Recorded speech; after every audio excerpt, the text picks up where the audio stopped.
आज चिसो मौसम भए पनि लागिरहेको छ घमाइलो। आज चिसो मौसम भए पनि लागिरहेको छ घमाइलो। हजुरहरू सबैजना हाम्रो निम्तोलाई स्वीकारेर आउनुभयो। आहा कति रमाइलो। धन्यवाद। म यसै चिल्ड्रेन हेभन विद्यालयको शिक्षिका पार्वती गुरुङ हजुरहरूको माझमा यस आजको कार्यक्रमलाई सञ्चालन गर्नको निम्ति हजुरहरूको माझमा उपस्थित भइसकेकी छु। कार्यक्रम सञ्चालन गर्ने क्रममा मबाट कहीँ कतै भुल हुन गएमा अवश्य पनि माफी दिनुहुनेछ भन्दै म कार्यक्रमलाई क्रमशः अगाडि बढाउन चाहन्छु। जुनसुकै कार्यक्रम सञ्चालन गर्नको लागि हामीलाई सभापतिको आवश्यकता पर्ने भएको हुनाले यस आजको कार्यक्रममा सभापतिको भूमिका निर्वाह गरिदिनु हुनको लागि म यसै चिल्ड्रेन हेभन विद्यालयको विद्यालय व्यवस्थापन समितिको अध्यक्ष श्री विनोद पोखरेलज्यूलाई विनम्र अनुरोध गर्दछु। साथै उहाँलाई खाना र ब्याज वितरण गरेर सम्मान गरिदिनु हुन पनि म आदरणीय शिक्षिकाहरूलाई अनुरोध गर्दछु।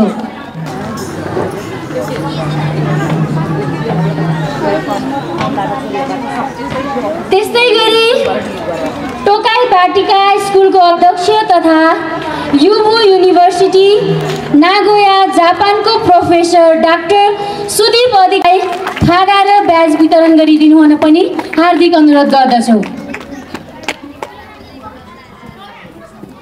क्रममा टोखा नगरपालिका वडा नम्बर 8 का वडा अध्यक्ष श्री रमेश खत्रीज्यूलाई विशेष अतिथिको आसन ग्रहण गरिदिनु हुन म विनम्र अनुरोध गर्दछु।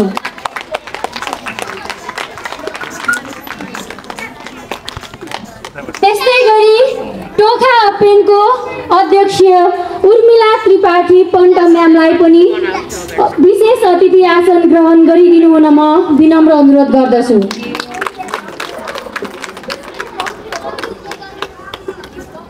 त्यस्तै गरी अतिथि आसन ग्रहणकै क्रममा टोखा नगरपालिका वडा नम्बर 8 का सदस्य अनुप राईज्यूलाई पनि अतिथि आसन ग्रहण गरिदिनु हुन म विनम्र अनुरोध गर्दछु। त्यस्तै गरी शिक्षा समिति संयोजक हेड्स नेपाल तथा जीवन विज्ञान प्रशिक्षक रामकृष्ण शर्माज्यूलाई पनि अतिथि आसन ग्रहण गरिदिनु हुन म विनम्र अनुरोध गर्दछु। त्यस्तै गरी मितेरी टोल विकास समिति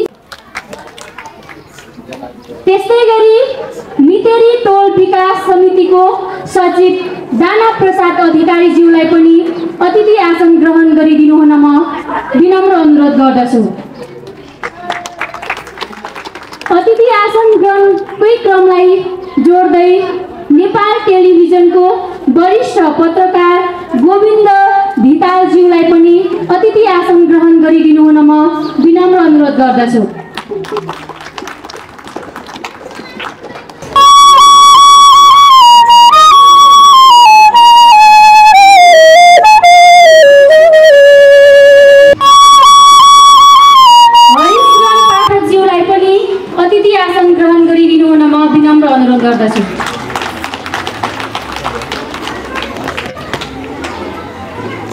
त्यस्तै कृष्ण प्रसाद रेग्मीज्यूलाई पनि अतिथि आसन ग्रहण गरिदिनु हुन म विनम्र अनुरोध गर्दछु।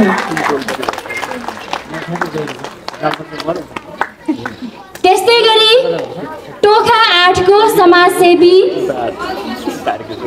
श्री मिरोज राईमाझीज्यूलाई पनि अतिथि आसन ग्रहण गरिदिनु हुन म विनम्र अनुरोध गर्दछु।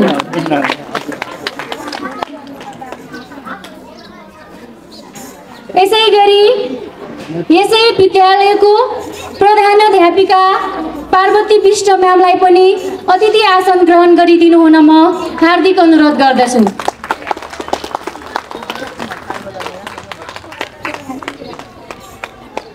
अतिथि आसन ग्रहणकै क्रममा यस विद्यालयको विद्यालय निर्देशक श्री निरञ्जन ढकाल सरलाई पनि अतिथि आसन ग्रहण गरिदिनु हुन म विनम्र अनुरोध गर्दछु। त्यस्तै गरी यस चिल्ड्रेन हेभन विद्यालयको विद्यालय सञ्चालक समितिको अध्यक्ष श्री कृष्ण लुइटेल सरलाई पनि अतिथि आसन ग्रहण गरिदिनु हुन म विनम्र अनुरोध गर्दछु। विद्यालय सञ्चालक समितिको सदस्य श्री बाबुराम वाग्ले सरलाई पनि अतिथि आसन ग्रहण गरिदिनु हुन म विनम्र अनुरोध गर्दछु। त्यस्तै गरी विद्यालय व्यवस्थापन समितिको सदस्य दिपा लक्ष्मी मानन्दर म्यामलाई पनि अतिथि आसन ग्रहण गरिदिनु हुन म विनम्र अनुरोध गर्दछु। साथै उपस्थित सबैमा यथास्थानमा आसन ग्रहण गरिदिनु हुन विनम्र अनुरोध गर्दछु। शान्तिको दियो लिएर जन्मे गौतम बुद्ध, देवको थलो यो प्यारो नेपाल शुद्ध र पवित्र। देवको थलो यो प्यारो नेपाल शुद्ध र पवित्र।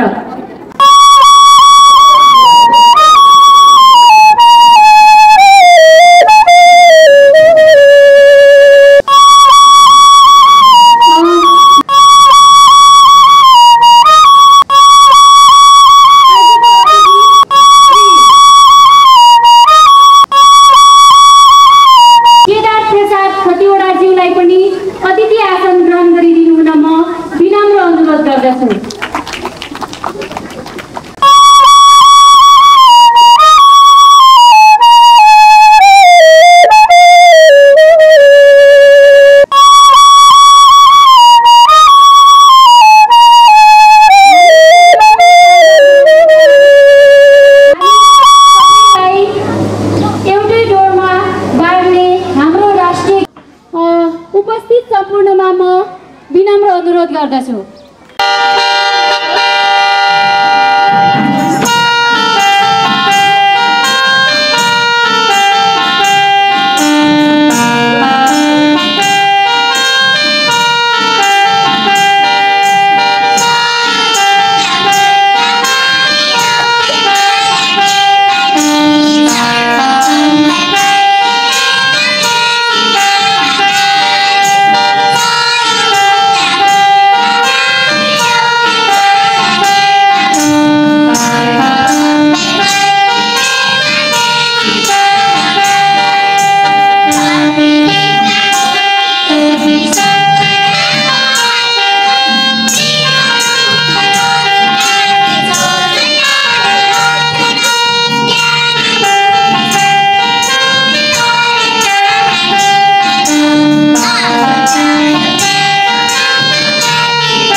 फेरि पनि अगाडि बढाउन चाहन्छु। यसै क्रममा यस आजको कार्यक्रममा स्वागत मन्तव्य दिनुहुनको लागि म यसै चिल्ड्रेन हेभन विद्यालयको सञ्चालक समितिको अध्यक्ष श्री कृष्ण प्रसाद लुइटेल सरलाई विनम्र धन्यवाद। उद्घोषक म्याम, यस चिल्ड्रेन हेभन स्कुलको अभिभावक दिवसको सभापति, यस विद्यालयका विद्यालय व्यवस्थापन समितिका अध्यक्ष श्री विनोद पोखरेलज्यू, हाम्रो निमन्त्रणलाई स्वीकार गरी यस कार्यक्रमलाई शोभायमान बनाउन उपस्थित हुनुभएका प्रमुख अतिथिज्यूहरू, ड्यासमा आसीन अतिथिज्यूहरू, टोखा नगरपालिका वार्ड नम्बर 8 का आदरणीय वडा अध्यक्षज्यूहरू, वडा सदस्यज्यूहरू, यस विद्यालयका प्रिन्सिपलज्यू, यस विद्यालयका सञ्चालकज्यूहरू, यस कार्यालयका कार्यक्रमका केन्द्रबिन्दु आदरणीय अभिभावकज्यूहरू, शिक्षक मित्रहरू, कर्मचारी मित्रहरू र प्यारा प्यारा विद्यार्थी भाइ बहिनीहरू, सर्वप्रथम त तपाईहरुले यस स्कुलको निमन्त्रणालाई स्वीकार गरी यस कार्यक्रममा उपस्थित हुनुभएकोमा यस चिल्ड्रेन हेभन स्कुलको चाहिँ परिवारको तर्फबाट र मेरो व्यक्तिगत तर्फबाट तपाईहरुलाई हार्दिक स्वागत गर्न चाहन्छु। स्वागतम स्वागतम स्वागतम। वास्तवमै भन्ने हो भने टोखा नगरपालिकामा सञ्चालित यो चिल्ड्रेन हेभन स्कुल आधारभूत तहको स्कुल भए पनि आदरणीय अभिभावकज्यूहरूको माया ममता स्नेह स्थानीय तहको माया ममता सम्पूर्ण चाहिँ हाम्रा स्कुलका चाहिँ स्टेक होल्डरको सहभागितामा स्कुल अगाडि बढिरहेको कुरामा सर्वप्रथम सबै अभिभावकज्यूहरूलाई जानकारी गराउन चाहन्छु। स्कुल सानै भए पनि यस क्षेत्रका स्कुलमा गुणस्तरको लागि यो स्कुल कुनै हालतमा कमी छैन। हामी दृढताका साथ भन्न सक्छौँ भन्ने हामीसँग चाहिँ शक्ति प्रदान भएको छ। किनभने आदरणीय अभिभावकज्यूहरूलाई थाहा होला हजुरहरूका बच्चा पढाउनु भएको छ यहाँ यो स्कुल यो त ठिकै छ भन्ने कुरा पक्कै उहाँहरूले स्वीकार गरेर नै हामीलाई माया गर्नुभएको छ र आउने दिनहरूमा पनि अझ धेरै माया गरेर यो स्कुल अझ राम्रो अझ चाहिँ भन्ने अपेक्षा लिएका छौँ। त्यसैले म सम्पूर्ण अभिभावकज्यूहरूलाई आउँदा दिनहरूमा यो स्कुलप्रति सकारात्मक सोचका साथ सहयोग उपलब्ध गराउन अनुरोध गर्दछु। स्थानीय तहलाई पनि हामीले अझ माया गर्नु पर्यो। मैले त आज वडा अध्यक्ष सरलाई चिनेको पनि थिइनँ, आज चिन्ने मौका पाएँ। किनभने अब म चाहिँ धेरै वर्ष काठमाडौँ शिक्षा कार्यालयमा काम गरेर अनि भर्खर निक्लेर रिटायर भए मान्छे अहिले आफ्नै काममा व्यस्त थिएँ। मलाई सबभन्दा खुसी चाहिँ हामी अहिले स्थानीय तहसँग सहकार्य गरेनौँ भने हामी कुनै पनि यहाँका संस्था अगाडि बढ्न सक्दैनौँ। हामी उहाँहरूसँग बेला बेलामा सम्पर्कमा जान र उहाँहरूसँग साथ सहयोग र चाहिँ सुझाव माग्न म सम्पूर्ण स्कुल परिवारलाई हार्दिक अनुरोध गर्न चाहन्छु।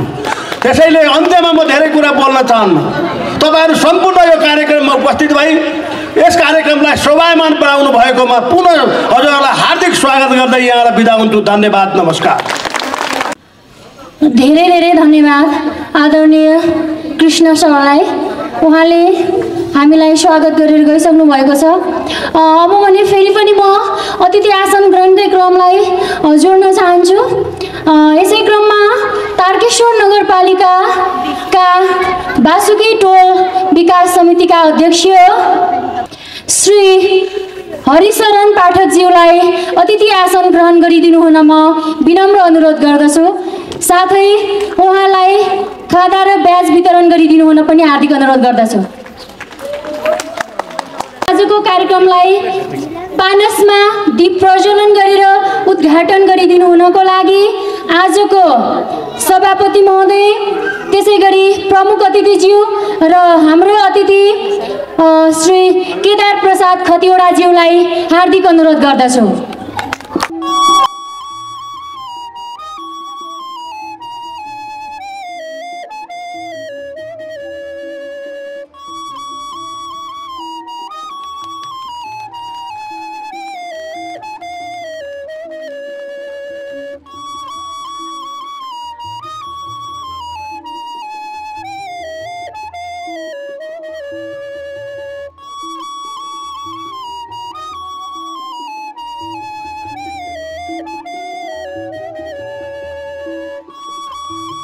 आजको कार्यक्रमलाई उद्घाटन गरेर गइसक्नु भएको छ।